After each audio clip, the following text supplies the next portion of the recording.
Harley engines don't die. These American V-twins outlast owners, governments, and the damn pavement. Today, we're counting down 12 Harley engines that will still be running when your debts, your enemies, and your current relationship are long gone. No radiators, no excuses, just immortal steel and thunder. Let's start with the newest monster in the family.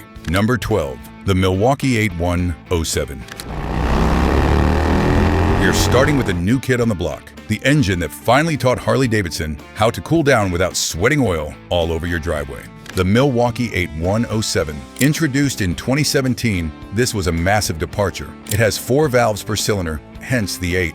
It uses oil cooling and sometimes liquid cooling to keep the heads from melting your thighs. It is smoother than a jazz musician in a velvet suit. It retains the classic 45-degree V-angle, but it idles with a strange, quiet confidence. 1,746 cubic centimeters. It puts out around 86 horsepower and 109 foot-pounds of torque. It doesn't shake, it purrs. It also has counterbalancers. It doesn't try to disassemble itself at stoplights. The early models had some sumping issues, oil going where it shouldn't, but Harley fixed that. Now, it is rock solid. You just push the button and go.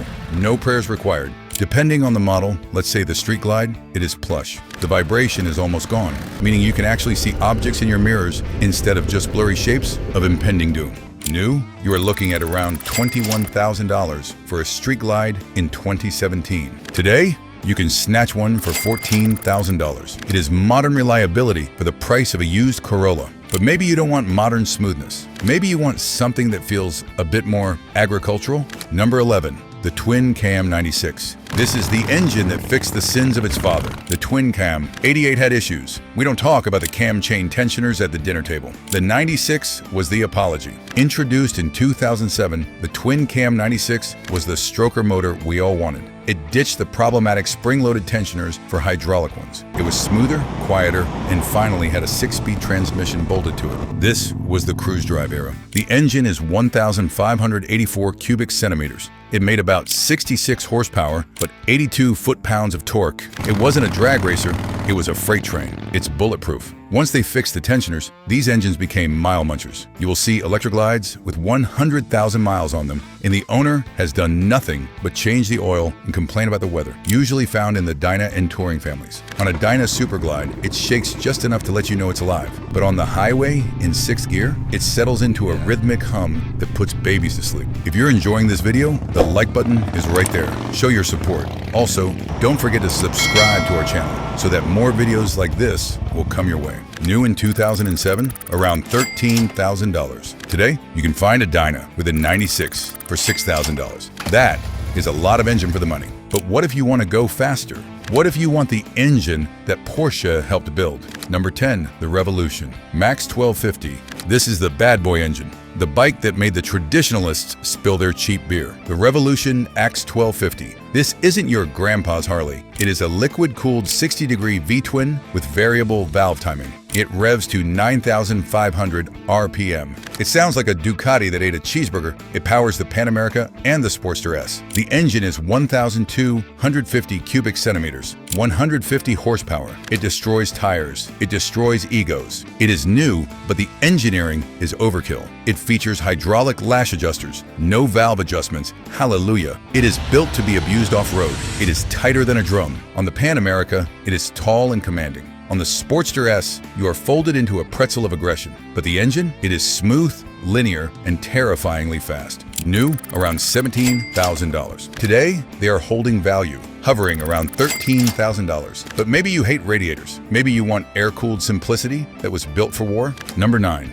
the 45 Flathead, the Liberator. We are going way back to when men were men and suspensions were non-existent. The 45 cubic inch Flathead. This engine powered the WLA in World War II. It is the Liberator. It has side valves. It has low compression. It produces heat that could cook a turkey, but it simply will not die. The engine is 742 cubic centimeters. It makes roughly 23 horsepower. Top speed? Maybe 65 if you're going downhill and being chased by a tank. It was designed to run on low-quality gasoline in the middle of a battlefield. It has practically zero moving parts. You can fix it with a rock and a spoon. It leaks oil, sure, but that's just how it marks its territory. It is the AK-47 of engines. Terrible. You are sitting on a sprung tractor seat. The clutch is often foot-operated, the suicide clutch, and the shifter is by your left hand. It requires coordination that most modern riders simply do not possess. New in the 1940s, maybe $300. Today, a restored WLA will cost you $30,000. A civilian Survey car? Maybe $15,000. But let's get back to the modern era. Let's talk about the engine that proved Harley could build a muscle bike. Number 8. The Revolution 1130. The V-Rod, the original water pumper. The bike that Porsche engineered and Harley fans ignored until now. The Revolution 1130. Harley went to Germany, knocked on Porsche's door, and said, "Build us a monster." And they did. It is a 60-degree liquid-cooled dual overhead cam V-twin. It didn't sound like a potato. It sounded like a chainsaw fighting a jet engine. The engine? 1,130 cubic centimeters with 115 horsepower. It could do the quarter mile in 11 seconds. It was fast enough to peel your eyelids back. The bike is bulletproof. Because it was liquid-cooled and engineered by Germans, the tolerances were tight. It didn't leak.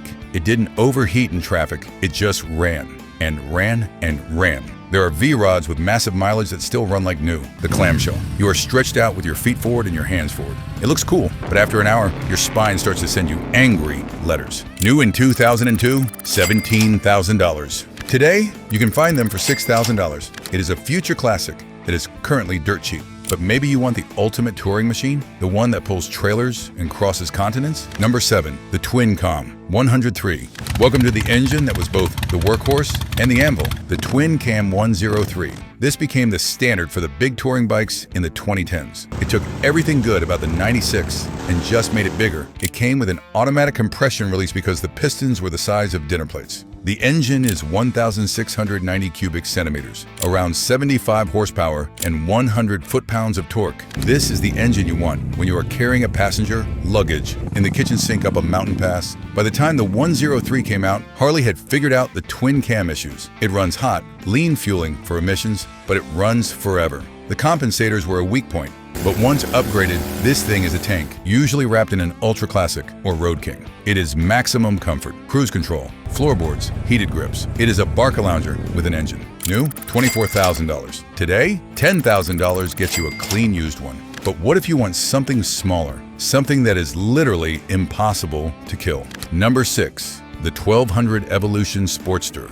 the big brother of the immortal Sportster line. If the 883 is the unkillable cockroach, the 1200 is the bulldog with a bad attitude. The Evo 1200, introduced way back in the late 80s and produced faithfully until, well, recently. This is an air-cooled 45-degree V-twin with push rods. It is simple, it is loud, it is violent. It represents the purest form of motorcycling. It doesn't need radiators or complex sensors, it just needs gasoline and a strong wrist. It features a massive 1,202 cubic centimeters of displacement. It puts out about 65 horsepower, depending on the year and how much you tickle the intake. But horsepower is irrelevant here. It has loads of torque, right off idle. It pulls like a tractor pulling a stump out of the ground. It launches from stoplights with authority that surprises sport bikes. Reliability. It is an anvil. The transmission features a genius trapdoor design, meaning it is incredibly easy to fix without splitting the cases. It shares the same architecture as the smaller 883 but utilizes bigger pistons. It vibrates like a paint shaker in the early rigid mount models, but the rubber-mounted versions, 2004 and up, smooth that out significantly. You can abuse this engine. You can redline it all day long. It simply does not care. It begs for punishment. It is a Sportster. It is top-heavy. It feels like riding a dense cannonball. The ergonomics vary wildly depending on the trim. The 48 model looks incredibly cool with its fat tires, but it has a tiny peanut tank that requires you to stop for gasoline every 40 minutes. It is a bar hopper, literally. The custom models are much more plush cruisers with forward controls that allow you to stretch out. New? If you were to buy it newly in the market, it goes for about $11,000. Today, you can pick one up for $5,000. It is the best performance per dollar ratio in the Harley world. Tell me in the comments, Are you team 883 for reliability, or do you need the grunt of the 1200? But let's go back to the 1970s. Let's talk about the engine that everyone loves to hate, but actually refuses to die if you treat it right. Number 5. The 80 cubic inch Shovelhead. The bad boy. The one your mother warned you about. This is the engine that powered the outlaw chopper craze of the 70s. The Shovelhead, produced continuously from 1966 all the way to 1984. It earned its iconic moniker because the rocker boxes look exactly like inverted coal shovels. The 80 cubic inch, 1,340 cubic centimeter version came late in the game, but it is the one everyone wants. It churns out a modest 65 horsepower, but nobody bought a Shovelhead for dyno numbers. You bought it for the sound. It has a distinct hollow thump, a syncopated rhythm that no modern Harley can replicate. It doesn't just idle, it argues with the atmosphere. Okay, listen closely. In the 70s, the infamous AMF years, quality control was optional. They were built by a bowling pin company. They leaked oil like the Exxon Valdez. They vibrated parts off on the highway. But here's the secret. The design itself is robust. A modern rebuild using quality gaskets, modern machining, and electronic ignition makes the Shovelhead a shockingly reliable daily rider. It is simple. It is iron and aluminum. It is easily rebuildable on the side of the road with basic tools. It is a tractor disguised as a motorcycle. It might mark its territory with oil, but it will always get you home. It vibrates a lot. It feels completely mechanical. You feel every single combustion stroke in your spine. It is not comfortable by modern standards. It is visceral. It feels alive in a way that modern fuel-injected machines simply do not. New? You'll pay around $4,000. Today, you are looking at $8,000 to $12,000. It is a genuine collector's item now. But wait, there is a smaller sibling to the 1200 that is even tougher. A bike that is arguably the most reliable motorcycle ever made. Number 4. The 883 Evolution Sportster. The cockroach. The unkillable, unstoppable force of nature. The 883 Evo. It is the same block as the 1200, but with smaller holes. Because it has less power, but the same heavy-duty components, it is over-engineered to a ridiculous degree. It is understressed. The engine is 883 cubic centimeters, 50 horsepower.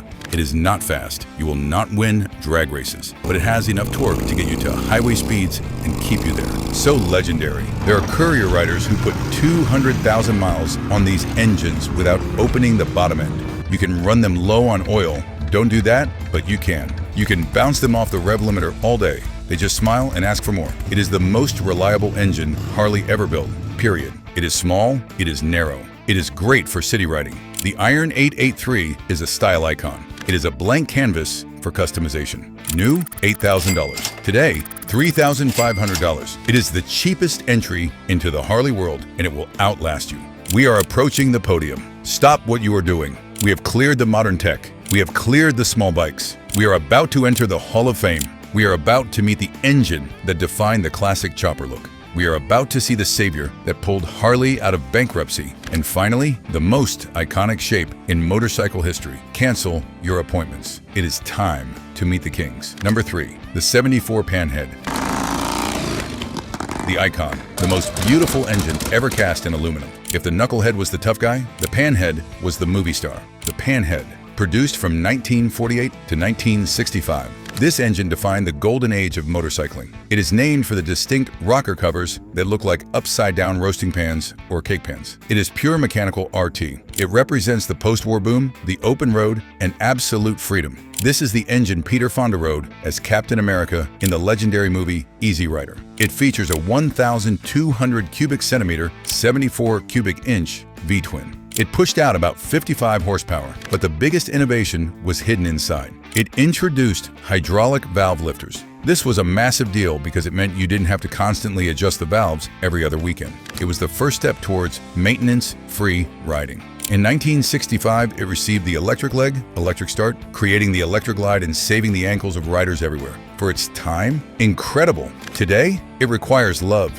It runs hot, it vibrates, and yes, it is famously incontinent. It leaks oil just to let you know it has fluid in it. But here's the genius. It is completely rebuildable. There are panheads running today that have been rebuilt 5 or 6 times and are still crossing the country. It is simple agricultural technology that responds to a hammer and a wrench better than a laptop. Usually found in a rigid hardtail or a do-glide swing arm frame. It sits low. It feels substantial and heavy. It vibrates with a rhythmic cadence that syncs with your heartbeat. It smells like hot oil, gasoline, and history. New? $1,000. Today, you're looking at $25,000 and up. You aren't just buying a bike, you are buying a genuine piece of Americana. But beauty is in everything. Sometimes you need a savior. Number 2. The 1340 Evolution, Big Twin, the blockhead. The engine that literally saved the company from extinction. If the Shovelhead almost killed Harley-Davidson, the Evolution brought it back from the grave and put it on the throne. The Evo Big Twin, introduced in 1984, right after the company bought itself back from AMF. Harley was on the brink of bankruptcy. The Shovelhead was old, tired, and unreliable. They needed a miracle. They built the Evolution. It was named the Blockhead because of the square-shaped rocker covers. It utilized aluminum cylinders instead of cast iron to shed heat efficiently. It utilized better tolerances thanks to modern computer-aided design. It was the bridge to the future. 1,340 cubic centimeters, 80 cubic inches. It produced 58 horsepower. That doesn't sound like much on paper, but it was smooth, torquey, and crucially, it kept the oil inside the engine where it belonged. This was a revelation for Harley owners who were used to marking their driveways with puddles of lubricant. This is the gold standard. The Evo Big Twin runs cool. It uses a single cam that is gear-driven or reliable chain. It is simple. It is robust. Mechanics love them because they are easy to fix. But the irony is they rarely break. There are Evos out there with hundreds of thousands of miles on the original pistons. It restored faith in the brand. It proved Americans could build a reliable motorcycle again. Ergonomics found in the legendary Softail Custom, the Road King, the Electric Glide. It vibrates at idle to let you know it is alive, but it smooths out beautifully on the highway. It feels like a real Harley without the headaches of the older bikes. It allows you to actually ride instead of wrench. The price. New, $10,000. Today, $5,000 to $8,000. It is the sweet spot of classic looks and genuine reliability. But there is one engine that started it all, the Genesis. Number 1, the 61 Knucklehead. Wait, I know I said I'd put the Evo at number 1, but I lied. I deceived you. Because you cannot talk about forever without talking about the Knucklehead, the Genesis, the engine that created the Harley Mystique. The Knucklehead, introduced way back in 1936. This was the middle of the Great Depression. While the rest of the country was starving, Harley engineers were inventing the future. It is named for the distinctive rocker nuts on the cylinder heads that look exactly like the knuckles of a clenched fist. It was Harley's first production overhead valve V-twin. Before this, everything was flatheads. This was a race engine built for the street. It features styling that is pure Art Deco perfection. 1,000 cubic centimeters, 61 cubic inches. It produced 40 horsepower. In 1936, that was absolutely terrifying speed. It was faster than most cars on the road. It leaked oil like a sieve because it featured a total loss oiling system initially, meaning it blew oil out onto the chain and your leg by design. It ran hot, it was noisy, and it was magnificent. It is a hardtail. There is no rear suspension. Your spine is the suspension. You shift gears with a tank shift lever by your left leg, and you operate the clutch with your left foot, the famous suicide clutch. It requires coordination, strength, and bravery. It is a challenge. It is a rolling time machine. New, $400. Today, you are looking at $60,000 to $100,000 for a pristine example. It is the ultimate collectible. There you have it. 12 engines that prove steel and oil can have a soul. From the unkillable Sportster to the high-tech Revolution. Click on the next video for more motorcycle content and join our tribe by liking and subscribing.